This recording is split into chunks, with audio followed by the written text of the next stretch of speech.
nəsl ağacının sxemində resessiv genlə nəslə ötürülən bir əlamət verilibdir. Tamam.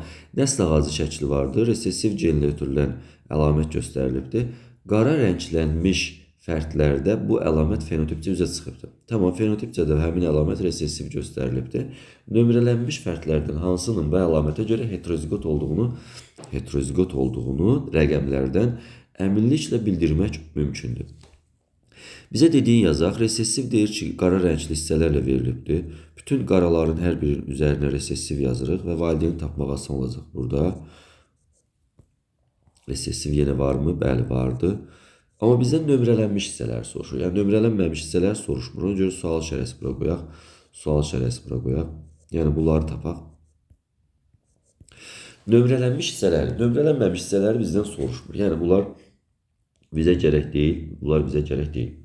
Onun üçün də biz bunları tapmaq üçün nə etməliyik? Demək, valideynə baxıb nəsli tapmalıyıq. Məsəl üçün, buradakı valideyni tapmaq istəyirik P. Bunun F1 nəslinə baxmalıyıq. Burada balacaların alınması üçün, baxın F1-də. Valideynin digəri heterozigot olmalıdır. Yəni, sual işarəsini silirəm və heterozigot olaraq qeyd edirəm. Niyə heterozigot?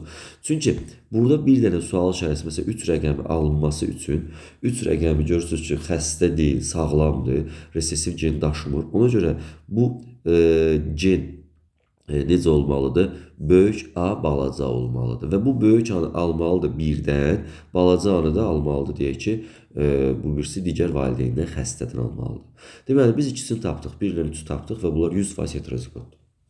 İkisi bu birisi valideyni də gələk baxaq.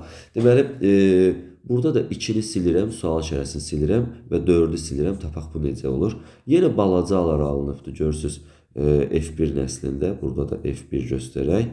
Balacalar alınıbsa, valideynlərdən ikisi də sağlamdır göstəribdir. Biri bizdə soruşmur, amma ikisi də sağlamdır göstərir. Bu da sağlam uşaqdır. Sağlam uşaqdırsa böyük A-nı yazırıq bura, deyək ki, dominant gen yazırıq.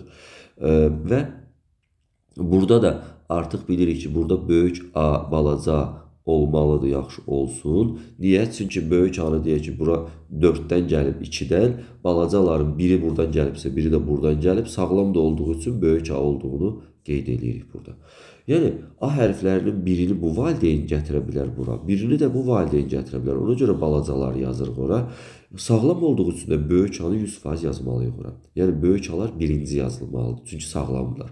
Baxın, bunu silirəm, böyük A-nı birdə yazıram, böyük A-nı birdə yazıram, amma balacaları bilmirəm. Balacalarda avtomatik tapdım. Niyə? Çünki birini dedik ki, valideyn xəstə anadan alıbdır, birində atadan olacaqdır. Ona görə də bu qaydada olacaqdır.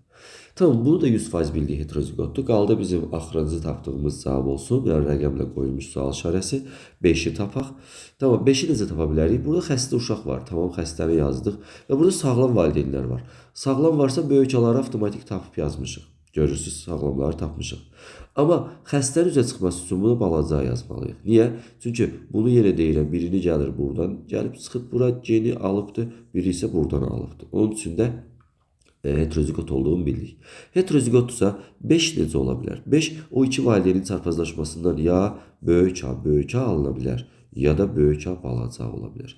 Bəs soruşmadığı bu genotip necə olacaq? Qız orqanizmi göstərilib burada. Yenə böyük A da ola bilər. Eyni zamanda böyük A balaca da ola bilər.